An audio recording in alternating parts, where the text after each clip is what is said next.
Y hoy es viernes y los viernes pues nos da muchísimo gusto pues poder platicar y poder conversar y sobre todo poder aprender muchas cosas de nuestro amigo, de Joaquín Robles Linares, nuestro historiador de cabecera. Y hoy nos va a hablar sobre la historia del ejército mexicano y los sonorenses en ese tema. Pues sí, ¿cuándo es, Hilario? El 19 de febrero. O sea, estamos de 1913. Dentro de 3 días. ¿El lunes? Es un aniversario más de, pues, y ves cuando se celebran ahí los militares en todo el ejército. El ejército en todo el país. Sí, porque el Heroico Colegio Militar es el 13 de septiembre. Ah, mira. Joaquín, buenas noches. Buenas noches, espero que me estén escuchando bien. Muy bien, muy bien, y además te vemos muy bien ahí en la biblioteca, que pues te dejaron entrar. Ahora sí, me la prestaron un rato para hacer con ustedes. Oye, a ver, nada más, te voy a hacer una pregunta antes de entrar en materia. ¿Qué haces los viernes además de estar aquí en el programa? ¿Estás en tu casa, tranquilo? ¿Buscas amigos? Sí. ¿Sales a cenar con tu mujer? ¿Qué haces, Joaquín? Así es. Bueno, hay viernes donde salimos con amigos o salgo yo con ella. Ya me ha tocado a veces estar en un restaurante y salirme. Sí, ya te ha tocado. Sí. Oye, además, tenemos bloqueada la además, es temprano para ir, es muy temprano. Así es. No, pero la verdad es que también muchos viernes nos las pasamos aquí en la casa y bueno, a veces salimos el sábado, no sé, hay distintos días, pero la realidad es que en ocasiones muchas nos quedamos.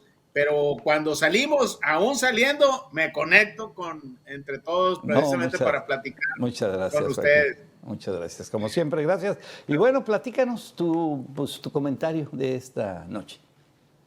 Bueno, mira, yo creo que si ha habido un actor protagonista en la historia de México, ha sido su ejército, sí, ¿verdad? Claro. Hay, ¿qué te diré? Cantidad de personajes a todo lo largo del siglo XIX, al siglo XX, donde el ejército fue también la matriz de esos personajes y también fue la plataforma de estos.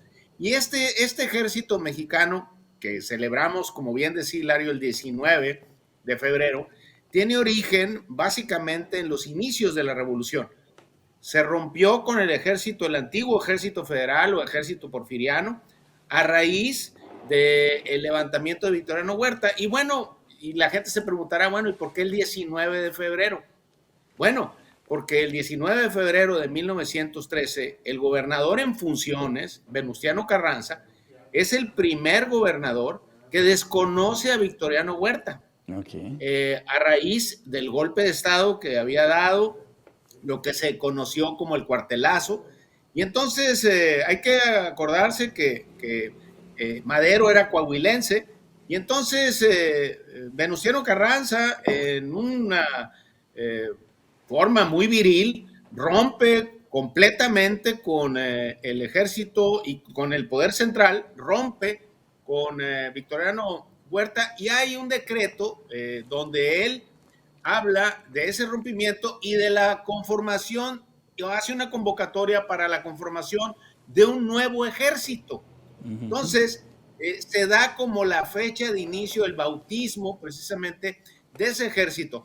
Para el 26 de marzo, cuando ya habían asesinado a Madero, acuérdense que eso fue el 22 de febrero del 13, hay una reunión en una hacienda de un amigo de Venustiano Carranza, la hacienda de Guadalupe, donde Carranza convoca a las fuerzas federales que existían este es el decreto, que convoca a las fuerzas beligerantes y que desconocían a Victoriano Huerta, y entonces los insta precisamente a conformar un nuevo ejército, y ahí le da el nombre de ejército constitucionalista. ¿Por qué? Porque para ellos, pues, y para él, y como había sucedido en la realidad, ese ejército o ese golpe de Estado había quebrado la constitución vigente del 57. Bueno, ya después, con el tiempo, hay que recordar que Carranza viene aquí a Sonora, aquí en Hermosillo se juntan los distintos revolucionarios, y de aquí parte un contingente, el que se llamó Cuerpo del Ejército del Noroeste, encabezado por el general Obregón, que será parte de la columna vertebral de ese nuevo ejército. Este Cuerpo del Noroeste, luego lo que se conoció como la División del Norte, comandada por Francisco Villa, y el Ejército del Noreste son los tres grandes cuerpos que aglutinan y que formarán el nuevo ejército constitucionalista. Pero también hay que reconocer, y lo que han sacado recientemente numerosos historiadores como Javier García Diego, es que además de estos cuerpos entrenados, disciplinados y formados como ejércitos de combate, existían también muchas brigadas locales y pequeños grupos beligerantes a lo largo y ancho del país, y todos estos grupos se fueron consolidando y formando un solo ejército, que es el ejército o el origen o la simiente o la matriz del ejército actual. Ese 19 de febrero que se celebrará precisamente el próximo lunes, pues tiene la formación en estos pequeños grupos, en esos tres grandes cuerpos, y también, hay que decirlo, en desprendimientos del antiguo ejército federal que se fueron integrando y fueron formando. Me acuerdo, por ejemplo, de Felipe Ángeles, es un caso, y otros personajes que se van uniendo al nuevo ejército y con el tiempo forman el nuevo ejército que es el que está vigente actualmente. Hay cuestiones interesantes donde Hermosillo y Sonora tuvo mucho que ver en esa nueva organización del ejército, particularmente muchos de los militares y generales que llegarán y que serán cabeza de ese ejército. Ya cuando estos militares y estos revolucionarios son gobierno, precisamente en el periodo que va del 20 al 28, que es del 20 al 24 de Álvaro Obregón y del 24 al 28 de Plutarco Elías Calles, ellos se dan a la tarea de establecer dos factores en el nuevo ejército, porque podían tener todos los defectos estos sonorenses, pero eran muy previsores y sabían perfectamente a lo que se enfrentaban. Había que institucionalizar al ejército y lo logran, y también modernizarlo. Y entonces a la cabeza de ese ejército ponen a un militar fogueado con ellos, un hombre muy leal a la revolución, un personaje también interesantísimo, que era el general Joaquín Amaro. Y entonces ellos se dedican a institucionalizarlo, a darle forma, a modernizarlo y a hacerlo un cuerpo subordinado al presidente de la República en turno. Desde entonces, esta figura que hoy vemos actualmente y de la cual hemos sido testigos, cómo se adhieren al presidente en turno, tienen una obediencia absoluta, viene precisamente de estos militares sonorenses que son a la hora de la hora los que le dan forma, institucionalizan el ejército y lo hacen lo que hoy conocemos como un ejército leal, un cuerpo militar dedicado también al auxilio en los desastres naturales, pero más que nada, a partir ya de los años 40, que hay un pacto no escrito, ya ellos no participan en política. El último militar es Manuel Ávila Camacho. A partir de eso, el ejército tiene otras funciones, prácticamente lo que se llama la seguridad nacional, y al final de cuentas, pues se consolida el ejército como una institución o una parte muy importante del Estado mexicano. De hecho, el último general que estuvo en la revolución, que estuvo participación de fuego, fue García Barragán, ¿no? Ya lo demás. Así es. Y había una diferencia entre los que surgían le decían los diplomados del Estado Mayor. O sea, que así es. No habían tenido participación en nada de guerra. Y Marcelino García Barragán y otros generales, a eso sí les había tocado el fogueo. Fíjate que sí, hay que recordar que, por ejemplo, lo que dices tú, que es muy cierto, el Estado Mayor lo forma el general Obregón siendo secretario de Guerra y Marina.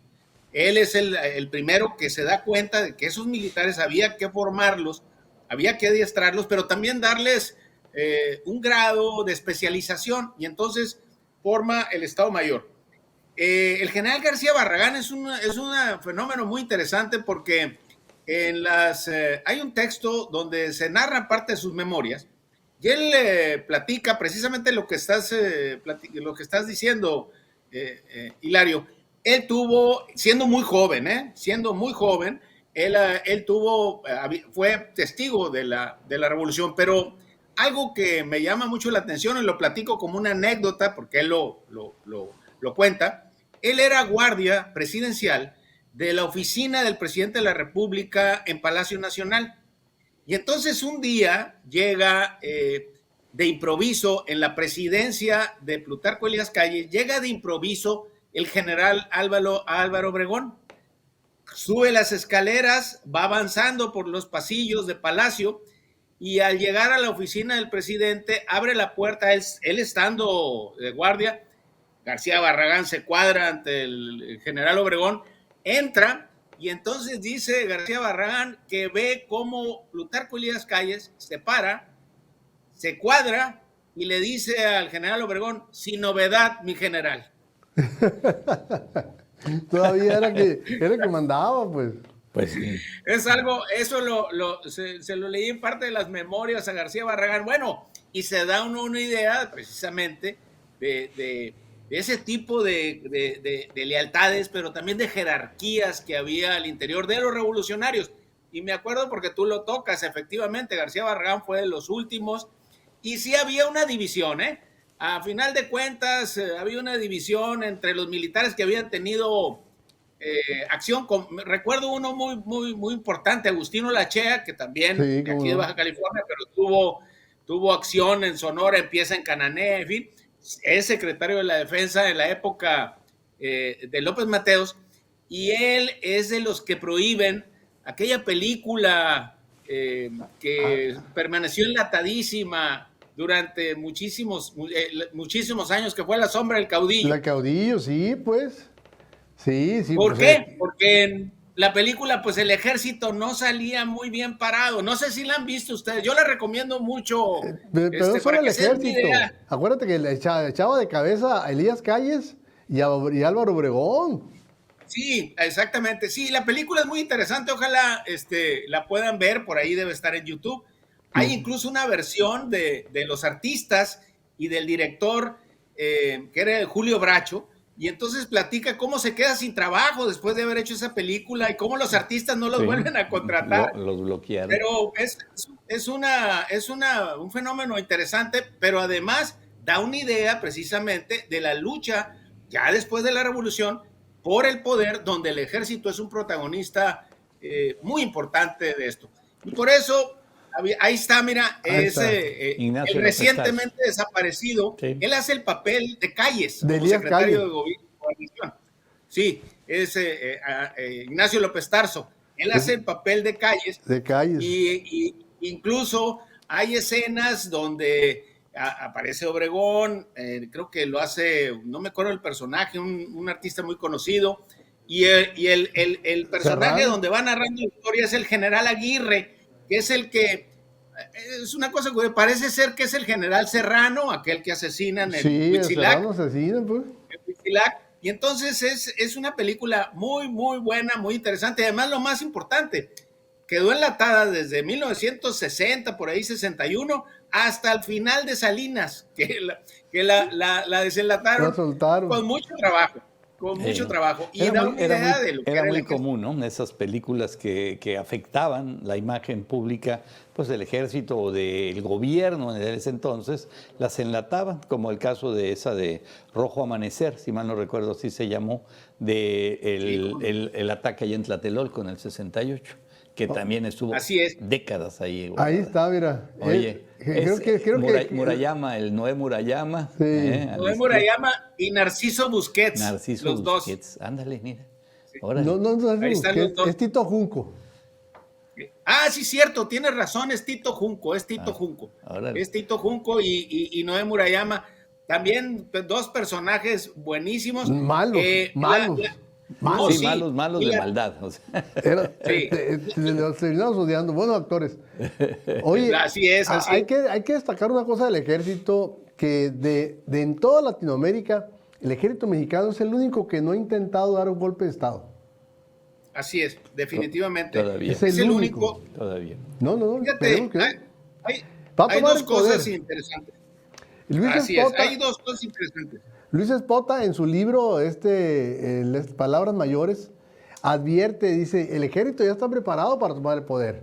O sea, no por golpe de Estado, porque la capacidad que tienen para gobernar, y ahorita son dueños, son los administradores. Sí. Fíjate que sí, es precisamente lo que iba. El ejército mexicano tiene una característica, es un ejército leal, disciplinado, nunca ha intentado tomar el poder, y menos por la vía armada. También hay una cosa curiosa, a diferencia de Chile o Argentina, donde el ejército también, ahí sí ha dado ese tipo de situaciones, golpes, claro. De golpes. La oficialidad del ejército mexicano es una oficialidad hecha y construida básicamente de gente del pueblo mexicano, a diferencia de los ejércitos del Cono Sur, que son de ascenso, o sea, es como una especie de relevancia social. La oficialidad es la capa social más alta de esos países, a diferencia de las nuestros, que es un ejército eminentemente popular, y además no tiene esos mecanismos de presión que tuvieron los ejércitos. Pero ahora no podemos negar la fuerza del ejército y lo que ha recibido en este gobierno, o sea, todo el apoyo. Pero también no hay, hay mucha gente del ejército que no está muy conforme con convertirse en un trabajador, ¿no? De hacer una y otra cosa, o sea, ponerse a construir un aeropuerto, bueno, lo que pueden hacer ellos, ¿no? Los de abajo. Ajá. Los jefazos. Pero los de arriba traen, nunca ha recibido tanto dinero el ejército mexicano como lo ha recibido ahora. Entonces, pues hay que esperar a ver qué puede suceder ahí. Así es. Fíjate que yo he escuchado precisamente de miembros del ejército también cierta inconformidad por un asunto que para ellos les preocupa mucho y para lo que están formados y de lo que es su vocación natural, que hablan de la seguridad nacional. Okay. Ellos hablan que se ha descuidado por andar de albañiles, han descuidado la seguridad nacional del país, cosa que no se debe descuidar, y además es un asunto central de la vida institucional. No, es una obligación. Ahorita que decías de lo del Cono Sur, fíjate, tienes razón, lo destacan ese detalle. Aquí el ejército mexicano no tiene sucesiones, pero bueno, aristocracia familiar. Los hijos de los generales no se meten de militares nada más por el apellido. Es por vocación, por vocación. Eso es muy notorio en Chile, por ejemplo. La diferencia de las capas sociales es muy, muy notoria, y una parte muy importante de esas clases altas son precisamente militares y que tienen esa tradición de familia. Bueno, Pinochet y muchos de los que lo rodeaban tenían esas características, y era un ejército muy estratificado, y además con esas características, a diferencia del ejército mexicano, que tiene otras condiciones totalmente distintas. Y sí, yo coincido. 30 segunditos. Sí, nada más coincido con ustedes. Estamos viendo o viviendo una etapa inédita en el ejército mexicano. Yo nunca había visto que lo mismo hicieran trenes, que presas, que carreteras, y que al mismo tiempo que cobraran muchas las aduanas. Así es, o además que también manejaran una línea aérea. Es algo que creo no lo había visto, y regreso siempre que hay una crisis. Yo creo que hay que regresar a los orígenes y no descuidar algo tan importante como me dijo ese militar, que era la seguridad nacional, que además es la vocación principal del ejército mexicano. Joaquín, muchísimas gracias, buen viernes, buen fin de semana, y gracias por tu comentario, la historia del ejército mexicano y los sonorenses en ella. Buenas noches. Muchas gracias a ustedes, un buen fin de semana y un saludo.